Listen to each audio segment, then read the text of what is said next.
30শে June 2024 SSC পরীক্ষার প্রথম দিন। আর এই দিনেই এসএসসি পরীক্ষার্থী রাবেয়ার কান্নায় ভারী হয়ে পড়েছে জাহাঙ্গীরনগর স্কুল অ্যান্ড কলেজ প্রাঙ্গণ।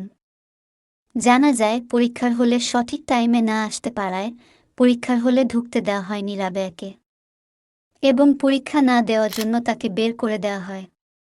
এতপর রাবেয়া খুব কান্নায় ভেঙে পড়ে। পরীক্ষার বাকি মাত্র আধা ঘন্টা।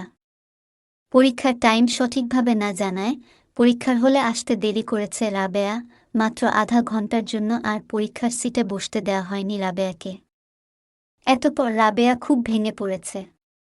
পরবর্তীতে পরীক্ষা দেওয়ার জন্য অনুরোধ করা হয়েছে স্যারদের।